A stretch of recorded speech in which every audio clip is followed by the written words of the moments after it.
പോയി പഠിക്കുക, അവിടെ ഒരു മികച്ച കരിയർ കെട്ടിപ്പടുക്കുക എന്നത് ലക്ഷക്കണക്കിന് ഇന്ത്യൻ വിദ്യാർത്ഥികളുടെ സ്വപ്നമാണ്. എന്നാൽ ഇപ്പോൾ ആ സ്വപ്നങ്ങൾക്ക് തിരിച്ചടി നൽകുന്ന ഒരു സുപ്രധാന വാർത്തയാണ് അമേരിക്കയിൽ നിന്നും പുറത്തു വരുന്നത്. അമേരിക്കൻ പ്രസിഡന്റ് ഡൊണാൾഡ് ട്രംപിന്റെ പുതിയ കുടിയേറ്റ നയങ്ങളുടെ ഭാഗമായി അവിടുത്തെ ഹോംലാൻഡ് സെക്യൂരിറ്റി ഡിപ്പാർട്ട്മെന്റ് വിദ്യാർത്ഥി വിസകളിൽ വലിയ നിയന്ത്രണങ്ങൾ ഏർപ്പെടുത്തിയിരിക്കുകയാണ്. F1 സ്റ്റുഡന്റ് വിസകൾക്കും മറ്റ് എക്സ്ചേഞ്ച് വിസകൾക്കും പരമാവധി 4 വർഷത്തെ കാലാവധി നിശ്ചയിക്കുന്ന പുതിയ നിയമം ഔദ്യോഗികമായി പ്രഖ്യാപിക്കപ്പെട്ടു കഴിഞ്ഞു. ഈ നിയമം ഏറ്റവും കൂടുതൽ ബാധിക്കാൻ പോകുന്നത് ആരെയാണെന്നറിയാമോ? നമ്മുടെ ഇന്ത്യൻ വിദ്യാർത്ഥികളെ തന്നെയാണ്. ഇപ്പോൾ ഈ വിഷയത്തിൽ ഇന്ത്യ ശക്തമായി പ്രതികരിച്ചിട്ടുണ്ട്. എന്തുകൊണ്ടാണ് ഈ നിയമം ഇന്ത്യയെ ആശങ്കപ്പെടുത്തുന്നത്? എന്തൊക്കെയാണ് വിസ നിയമങ്ങളിൽ വന്നിട്ടുള്ള മാറ്റങ്ങൾ? നമ്മുടെ വിദ്യാർത്ഥികൾ ഇനി എന്തൊക്കെ കാര്യങ്ങൾ ശ്രദ്ധിക്കണമെന്നാണ് ഇന്നത്തെ വീഡിയോയിലൂടെ നമ്മൾ നോക്കുന്നത്. ആദ്യം തന്നെ എന്താണ് നിലവിലുണ്ടായിരുന്ന നിയമമെന്നും ഇപ്പോൾ അതിൽ വന്നിരിക്കുന്ന മാറ്റം എന്താണെന്ന് നമുക്കൊന്ന് നോക്കാം. ഇതുവരെ അമേരിക്കയിൽ F1 സ്റ്റുഡന്റ് വിസകളിലും J1 എക്സ്ചേഞ്ച് വിസിറ്റർ വിസകളിലും പോകുന്ന വിദ്യാർത്ഥികൾക്ക് ഡ്യൂറേഷൻ ഓഫ് സ്റ്റേറ്റസ് എന്നൊരു ആനുകൂല്യം ഉണ്ടായിരുന്നു. അതായത് നിങ്ങൾ ഒരു കോഴ്സിൽ ചേർന്നാൽ ആ കോഴ്സ് എത്ര കാലം നീണ്ടു നിൽക്കുന്നുവോ അതുവരെ നിങ്ങൾക്ക് വിസ പുതുക്കാതെ തന്നെ അമേരിക്കയിൽ തുടരാനാകുന്നു. നിങ്ങളുടെ ഇമിഗ്രേഷൻ രേഖകളിൽ കൃത്യമായ ഒരു അവസാന തീയതി, അതായത് ഫിക്സഡ് എൻഡ് ഡേറ്റ് ഉണ്ടായിരുന്നില്ല. യൂണിവേഴ്സിറ്റികൾക്ക് തന്നെ വിദ്യാർത്ഥികളുടെ താമസം നീട്ടി നൽകാനുള്ള അധികാരവും ഉണ്ടായിരുന്നു. എന്നാൽ ഈ സംവിധാനം ഇനി അവസാനിക്കുകയാണ്. 2026 സെപ്റ്റംബർ 15 മുതൽ പുതിയ വിസ നിയമങ്ങൾ പ്രാബല്യത്തിൽ വരും. പുതിയ നിയമപ്രകാരം എന്തൊക്കെ മാറ്റങ്ങളാണ് വരാൻ പോകുന്നതെന്ന് നമുക്ക് നോക്കാം. ആദ്യത്തേത് 4 വർഷത്തെ നിയന്ത്രണമാണ്, അതായത് 4 year cap. F1 student visa ഉള്ളവർക്കും J1 എക്സ്ചേഞ്ച് വിസിറ്റർമാർക്കും കൂടാതെ വിദേശ മാധ്യമ പ്രവർത്തകർക്കുള്ള I വിസയിലുള്ളവർക്കും അമേരിക്കയിൽ തുടരാവുന്ന പരമാവധി കാലാവധി ഒരു സമയം 4 വർഷമായി നിജപ്പെടുത്തി. അടുത്തത് ഫെഡറൽ ഉദ്യോഗസ്ഥരുടെ അനുമതിയാണ്.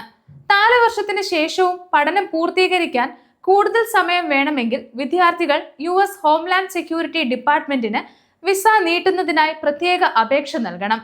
മുൻപ് യൂണിവേഴ്സിറ്റികൾ നൽകിയിരുന്ന ഈ അനുമതി ഇനി മുതൽ US ഫെഡറൽ ഇമിഗ്രേഷൻ ഉദ്യോഗസ്ഥർ നേരിട്ടായിരിക്കും തീരുമാനിക്കുക. ഇത് വിദ്യാർത്ഥികൾക്ക് മേൽ മറ്റൊരു കടുത്ത പരിശോധനയ്ക്ക് വഴിയൊരുക്കും. മാറ്റങ്ങൾ ഇവിടെയും തീരുന്നില്ല. പഠനം കഴിഞ്ഞിറങ്ങുന്ന വിദ്യാർത്ഥികൾക്കുള്ള സമയപരിധിയിലും വലിയ വെട്ടിക്കുറയ്ക്കലുകൾ വരുത്തിയിട്ടുണ്ട്. മുൻപ് പഠനം പൂർത്തിയാക്കിയ ശേഷം വിദ്യാർത്ഥികൾക്ക് അമേരിക്കയിൽ തുടരാനോ മറ്റൊരു കോഴ്സിലേക്ക് മാറാനോ അല്ലെങ്കിൽ വിസ സ്റ്റേറ്റസ് മാറ്റാനോ 60 ദിവസത്തെ ഗ്രേസ് പീരീഡ് ലഭിച്ചിരുന്നു. എന്നാൽ പുതിയ നിയമപ്രകാരം ഇത് 30 ദിവസമായി കുറച്ചു. വെറും 1 മാസം കൊണ്ട് വിദ്യാർത്ഥികൾ പുതിയ തീരുമാനങ്ങൾ എടുക്കുകയോ രാജ്യം വിടുകയോ ചെയ്യേണ്ടി വരും. കൂടാതെ ഒരു അക്കാദമിക് പ്രോഗ്രാമിൽ നിന്ന് മറ്റൊന്നിലേക്ക് മാറുന്നതും യൂണിവേഴ്സിറ്റികൾ മാറുന്നതും ഇനി കൂടുതൽ കടുപ്പമേറിയതായി മാറും. ഇത് ഏറ്റവും കൂടുതൽ ബാധിക്കുന്നത് ഇന്ത്യക്കാരെയാണെന്നാണ് റിപ്പോർട്ടുകൾ പറയുന്നത്. എന്തുകൊണ്ടാണ് ഈ നിയമം ഇന്ത്യയെ ഇത്രയധികം ബാധിക്കുന്നത് എന്ന് ചോദിച്ചാൽ അതിനുള്ള ഉത്തരം കഴിഞ്ഞ വർഷത്തെ ചില ഔദ്യോഗിക കണക്കുകളിലുണ്ട്.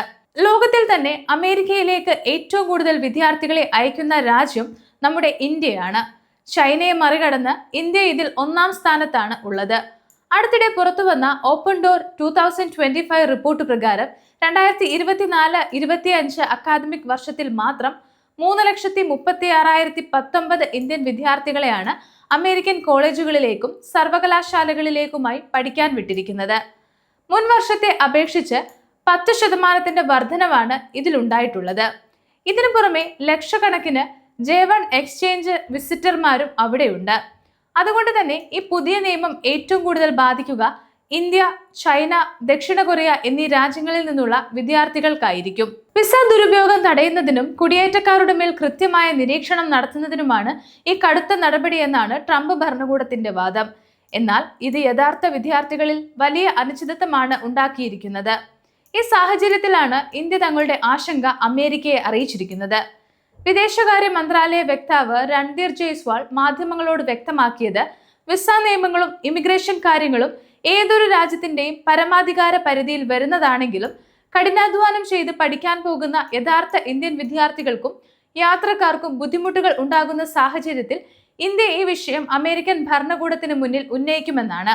വിദ്യാർത്ഥികളുടെ പ്രയാസങ്ങൾ പരമാവധി കുറയ്ക്കാനുള്ള ഇടപെടലുകൾ നടത്തുമെന്നും അദ്ദേഹം ഉറപ്പു നൽകി. ഇതാദ്യമല്ല ഇന്ത്യ ഇത്തരം വിഷയങ്ങളിൽ ഇടപെടുന്നത്. 2020 കോവിഡ് സമയത്ത് ഓൺലൈൻ ക്ലാസുകളിലേക്ക് മാറിയ വിദ്യാർത്ഥികൾ രാജ്യം വിടണമെന്ന് US പറഞ്ഞപ്പോഴും 2025 മധ്യത്തിൽ വിസ ഇന്റർവ്യൂകൾ താൽക്കാലികമായി നിർത്തിവെച്ചപ്പോഴും ഇന്ത്യ ശക്തമായി ഇടപെട്ടിരുന്നു. വരാനിരിക്കുന്ന സെപ്റ്റംബർ 15 മുതൽ അമേരിക്കൻ വിദ്യാർത്ഥി വിസയുടെ നിയന്ത്രണങ്ങൾ പൂർണ്ണമായും മാറുകയാണെന്നാണ് നിലവിലെ റിപ്പോർട്ടുകൾ പറയുന്നത്. നിലവിൽ അമേരിക്കയിൽ പഠിക്കാൻ പോകുന്ന വിദ്യാർത്ഥികളും ഇനി വരാനിരിക്കുന്ന അക്കാദമിക് സെക്ഷനുകളിൽ അങ്ങോട്ട് പോകാൻ തയ്യാറെടുക്കുന്നവരും അതീവ ജാഗ്രത പാലിക്കേണ്ടതുണ്ട്. വിസ നീട്ടുന്നതിനുള്ള അപേക്ഷകൾ, കോഴ്സ് മാറ്റങ്ങൾ എന്നിവ കൃത്യസമയത്ത് തന്നെ ചെയ്യുക. പഠനം കഴിഞ്ഞുള്ള 30 ദിവസത്തെ പുതിയ സമയപരിധി മനസ്സിൽ വെച്ചുകൊണ്ട് വേണം നിങ്ങളുടെ മുന്നോട്ടുള്ള പ്ലാനുകൾ തയ്യാറാക്കാൻ. കൃത്യമായ അപ്ഡേറ്റുകൾക്കായി US ഇമിഗ്രേഷൻ വെബ്സൈറ്റുകളും നിങ്ങളുടെ യൂണിവേഴ്സിറ്റികളിലെ ഇന്റർനാഷണൽ സ്റ്റുഡൻസ് ഓഫീസുകളുമായി നിരന്തരം ബന്ധപ്പെടണം.